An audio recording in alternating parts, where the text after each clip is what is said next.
Well, hey guys, so today we are going to talk a bit about how to restore old photos using some of the tools that we've been talking about. So we got this creepy photo of these two kids from, I don't know, back in the 50s or something like that.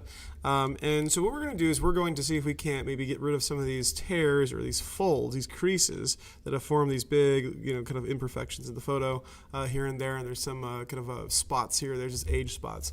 There's several things that we don't really want to, we don't really need to get super detailed about, like some of the little pollution down here. Some of these big spots, sure, but some of this other stuff that's not really necessary. But we'll kind of discuss the limitations and stuff. Well, the first thing I'm going to do before I do anything is I'm going to crop this down so I can get rid of these edges here. The way we use a crop, we've got two ways of cropping. I'll show you two ways. The first way we can do this is to select what we want to keep, and I'll just keep up until I get to the edge here, and I'm going to go to Image, Crop, like that. And that's one way of cropping. Let me undo that. The other way of cropping is to take your crop tool, which is over here, and I'm just going to decide where this is going to go.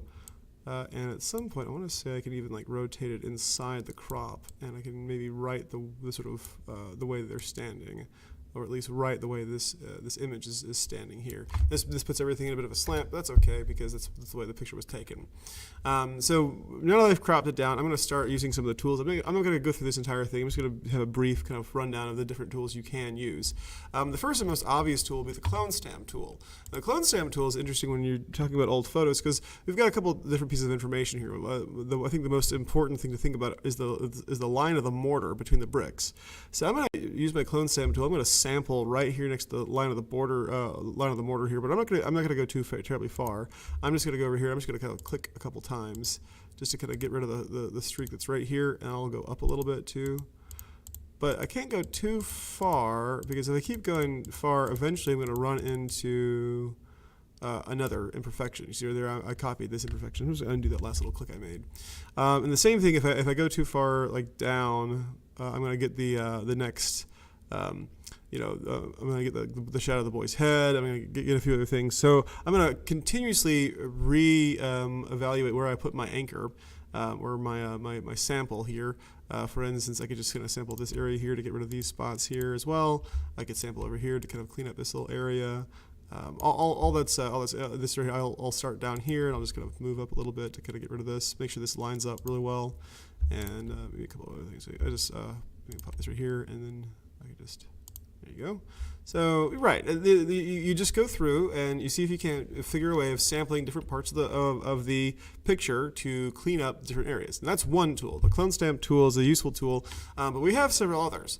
Another tool we can use is this button right here called the Spot Healing Brush tool, where we can kind of use it to maybe take the information that's around the different imperfections we want to get rid of and just see if we can't get rid of them. So you saw a little animation there. We just click, we can drag around this little spot, and it will make it disappear. Now it's interesting, if we look up here, we've got several different color schemes. We've got the dark of the brick, we've got the darker of the shadow, we've got the lighter of the mortar. I can still use this to kind of get all that information. It still uses pretty well. This is good for just clicking random spots away. If I wanted to kind of get rid of some of these these small spots here or there, I can just click around until I get some of the stuff cleaned up over here. Some of these things are useful for easily mitigated by this spot healing tool. So that's another tool you can use. It's not one of those things you should use. Like I shouldn't use it for all this. If I start scribbling all this over here, try to get rid of all this crack, you'll see what happens here.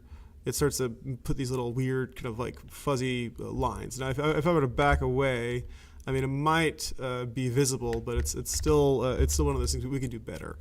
So another thing we could use besides the spot healing tool is this tool. It's called the patch tool.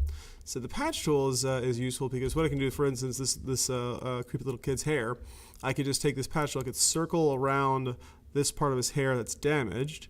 And I could then, you see the marching ants there, I could say okay, well, I want this area here to resemble, say, this area over here. If we have the dark of the shadow and the light of his bangs, and I'll just pull this over and you can see what's happening to the hair. It's certain that little split from the crease is moving away, and I let go of it, and we see this little spot here. Now, if I were to back up a little bit, you can see it blends in pretty well. I can do the same thing up here for his hair. I can just kind of like select this, and I can just kind of move it over slightly.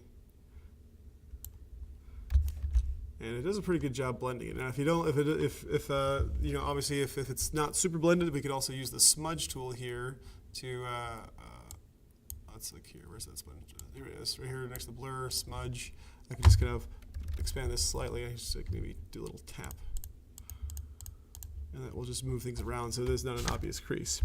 All right, so we've got the clone stamp tool, the patch tool, and the spot healing tool along with the smudge tool. We don't want to use the smudge tool too much because that's going to be a little, it's going to start to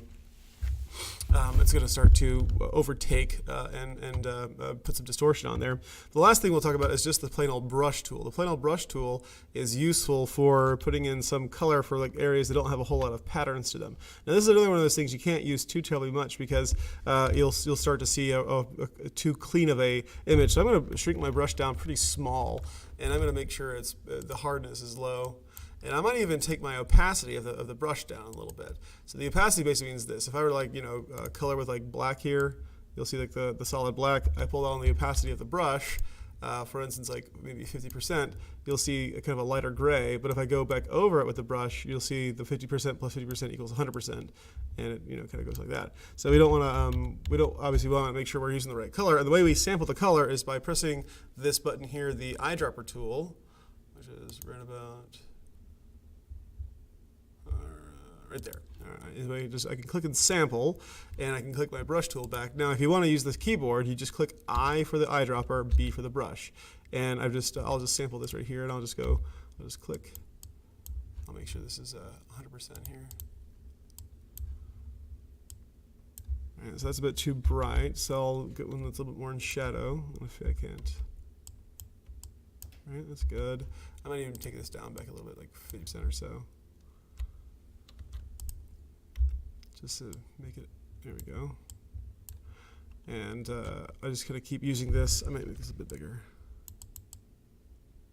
All right. And so I back up, I can sort of see the brush there. We want to be careful not to use that too terribly much, but that's another way you can use some of the tools to restore these old photos. So let's go ahead and see if we can't use the clone stamp tool, the patch tool, the spot heal brush, your smudge tool, and your just normal paintbrush to see if we can't take away some of these big creases here or there and get rid of some of the real broad areas of the scratches and the H spots. All right, very good. Can't wait to see you guys produce.